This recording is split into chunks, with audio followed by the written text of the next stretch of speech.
പ്രിയമുള്ളവരെ, KLP village ന്യൂസിലെ പുതിയൊരു video കാഴ്ചയിലേക്ക് മാന്യപ്രേക്ഷകർക്ക് സ്വാഗതം. ഈ വീഡിയോയിലൂടെ നമ്മൾ അടുത്തറിയാൻ പോകുന്നത് മലപ്പുറം ജില്ലയിലെ കൽപ്പകഞ്ചേരി നെച്ചിക്കുണ്ട് ശ്രീ കൊല്ലംപറമ്പിൽ ഭഗവതി ക്ഷേത്രത്തിൽ നടന്ന കലങ്കരി താലപ്പൊലി മഹോത്സവം, അതുമായി ബന്ധപ്പെട്ട കാഴ്ചകളാണ്. ഈ വീഡിയോ അതിൻ്റെ മൂന്നാമത്തെ വീഡിയോ ആണ്. വിശദമായ കാഴ്ചകൾ ഉൾക്കൊള്ളിച്ചുകൊണ്ട് തന്നെയാണ് ഇങ്ങനൊരു വീഡിയോ ആയിട്ട് പ്രേക്ഷകരുടെ മുമ്പിലേക്ക് കടന്നു വന്നിട്ടുള്ളത്. അതിൻ്റെ ഓരോ ഘട്ടങ്ങളും നിങ്ങൾക്കിതിലൂടെ മനസ്സിലാക്കിയെടുക്കാൻ സാധിക്കും. വിശാലമായ അല്ലെങ്കിൽ വിശദമായ ഇങ്ങനെയുള്ള കാഴ്ചകൾ കാണാൻ ആഗ്രഹിക്കുന്ന പ്രേക്ഷകർക്ക് അത് ഉപകാരപ്രദമാകും എന്ന് കരുതിയാണ് 3 വീഡിയോ ആയിട്ട് ഫോർവേഡ് ചെയ്യുന്നത്. ഈ വീഡിയോയുടെ അവസാന ഭാഗങ്ങളിലായിട്ട് ഇതുമായി ബന്ധപ്പെട്ട് നടക്കുന്ന പഴയകാല ആചാര അനുഷ്ഠാന കർമ്മങ്ങൾ, അതിൻ്റെ കലാരൂപങ്ങളും മറ്റും ഒക്കെ ഉൾക്കൊള്ളിച്ചിട്ടുണ്ട്. ഇത്തരം വാർത്തകൾ കാണാൻ ആഗ്രഹിക്കുന്നവർക്ക് മനോഹരമായ കാഴ്ച തന്നെയായിരിക്കും ഈ വീഡിയോ എന്ന ഓർമ്മപ്പെടുത്തലോടുകൂടെ തുടർന്ന് ഈ ഉത്സവത്തിൽ ശ്രദ്ധയിൽപ്പെട്ട പ്രധാന മുഹൂർത്തങ്ങളെല്ലാം നമുക്ക് ഈ വീഡിയോയിലൂടെ കാണാൻ സാധിക്കും. അതോടൊപ്പം വീഡിയോ ഉപകാരപ്രദമായവരൊക്കെ ഒരു പ്രോത്സാഹനം എന്ന നിലയ്ക്ക് ഒരു ലൈക്ക് സമ്മാനമായി നൽകാനും, നിങ്ങളുടെ വേണ്ടപ്പെട്ടവരിലേക്ക് വീഡിയോ എത്തിച്ചേരണമെന്ന് നിങ്ങൾ ആഗ്രഹിക്കുന്നുവെങ്കിൽ വീഡിയോ ഷെയർ ചെയ്യാനും, ചാനലിൻ്റെ തുടർന്നുള്ള പ്രവർത്തനം ഇഷ്ടമാണെന്ന് തോന്നുന്നുവെങ്കിൽ ചാനൽ സബ്സ്ക്രൈബ് ചെയ്യാനും മറന്നു പോകരുത് എന്ന് ഓർമ്മപ്പെടുത്തിക്കൊണ്ട് തുടർന്നുള്ള കാഴ്ചകളിലേക്ക് മാന്യപ്രേക്ഷകർക്ക് ഒരിക്കൽ കൂടെ സ്വാഗതം.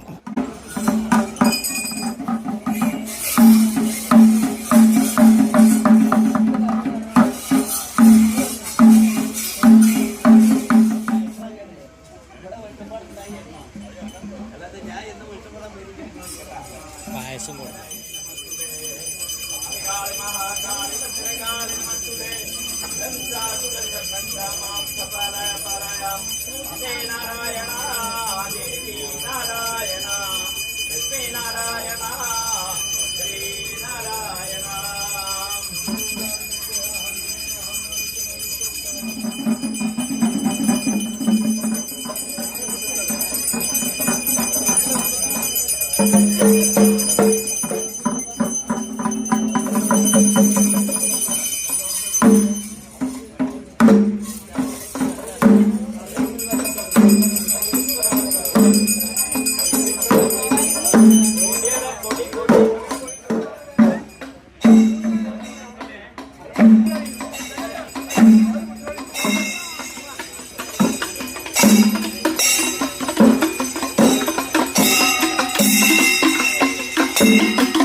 പ്രിയമുള്ളവരെ, താലപ്പൊലി എഴുന്നള്ളത്തിൻ്റെ ഭാഗമായി ഇങ്ങോട്ടൊരു വരവ് വരാനുണ്ട്. അതുമായി ബന്ധപ്പെട്ട കാഴ്ചകളാണ് തൊട്ടു മുമ്പായിട്ട് നമ്മൾ കണ്ടത്. ഇവിടെ നമ്മൾ കണ്ടുകൊണ്ടിരിക്കുന്നത് അമ്പലത്തിൻ്റെ വിവിധ കോണുകളിൽ നിന്നുള്ള കാഴ്ചകളാണ്. അതുപോലെ തന്നെ ഇവിടെ ഒരു ഊട്ടുപുര തയ്യാറാക്കിയിട്ടുണ്ട്. അതുമായി ബന്ധപ്പെട്ട പാചക കാര്യങ്ങളിൽ സജീവമാണ് സെയ്തലവി കുട്ടിക്ക. എന്തായാലും സെയ്തലവി കുട്ടിക്കാക്ക് ഇതുമായി ബന്ധപ്പെട്ട ഈ ഒരു അമ്പലവുമായി പാരമ്പര്യമായി തന്നെ വലിയ ഒരു ബന്ധമുണ്ട്. അതുമായി ബന്ധപ്പെട്ട വിശദമായ ഈ അമ്പലത്തിൻ്റെ വിശദമായ ഹിസ്റ്ററിയൊക്കെ ഇതിൻ്റെ മുമ്പത്തെ വീഡിയോയിലൂടെ പ്രേക്ഷകരിലേക്ക് എത്തിച്ചിട്ടുണ്ട്. കാണാത്ത പ്രേക്ഷകർ അത് കാണാൻ വേണ്ടി ശ്രമിക്കുക. എൻ്റെ സ്ക്രീനിൽ അങ്ങോട്ട് പോകാനുള്ളൊരു സൗകര്യം ഈ വീഡിയോയിലൂടെ നിങ്ങൾക്കായി ഒരുക്കുന്നുണ്ട്. ചെറിയ രീതിയിലുള്ള കച്ചവടം മറ്റുമായിട്ടുള്ള ബന്ധപ്പെട്ട കാഴ്ചകളൊക്കെ നമ്മൾ കാണുന്നത്. ഞാൻ നേരത്തെ സൂചിപ്പിച്ചതുപോലെ താലപ്പൊലി എഴുന്നള്ളത്ത് ഇതുവഴി കടന്നു വരുന്നുണ്ട്. നല്ലൊരു വരവ് അമ്പലത്തിലേക്ക് തിരികെ പോകാനുണ്ട്. അപ്പോൾ അതിലൊരു കോർണറിലായിട്ട് ധാരാളം കുട്ടികളാണ് ആ കാഴ്ചകൾ കാണാൻ വേണ്ടി കാത്തിരിക്കുന്നത്. കരിമരുന്നിൻ്റെയും ഫാൻസി വെടിക്കെട്ടിൻ്റെ ഒക്കെ അകമ്പടിയോട് കൂടെ തന്നെയാണ് ഈ വരവ് കടന്നു വരുന്നത്. ഇനി ഇവിടുന്ന് അങ്ങോട്ടുള്ള കാഴ്ചകളാണ്. ഇത് അമ്പലത്തിൽ എത്തിച്ചേരുന്നതോടുകൂടെ വിവിധങ്ങളായ കലാരൂപങ്ങളുടെ നേർക്കാഴ്ച നമുക്ക് കാണാനുണ്ട്.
പ്രിയമുള്ളവരെ, ഇതോടുകൂടെ ഈ വീഡിയോ വൈൻഡപ്പ് ചെയ്യുകയാണ്. ഗ്രാമീണ വാർത്തകൾ പ്രേക്ഷകരിലേക്ക് എത്തിക്കുക എന്ന ഉദ്ദേശത്തോടെ തന്നെയാണ് ഇങ്ങനൊരു ചാനലുമായിട്ട് ഞാൻ കടന്നു വന്നിട്ടുള്ളത്. അതുകൊണ്ട് തന്നെ ഗ്രാമപ്രദേശങ്ങളിൽ നടക്കുന്ന വിവിധങ്ങളായ വിശേഷങ്ങളുടെ വാർത്തകളാണ് ഇതിലൂടെ ഞാൻ ഫോർവേഡ് ചെയ്യുന്നത്. ഈ ഒരു വാർത്ത വിശദമായി നിങ്ങളിലേക്ക് എത്തിക്കാൻ വേണ്ടി ശ്രമിച്ചു. ഇത്തരം കാഴ്ചകൾ വിശദമായി കാണാൻ ആഗ്രഹിക്കുന്ന ആളുകൾക്ക് അത് ഉപകാരപ്രദമാകും എന്നൊരു തിരിച്ചറിവാണ് അതിന് പ്രചോദനം. നിങ്ങൾക്കു നന്ദി.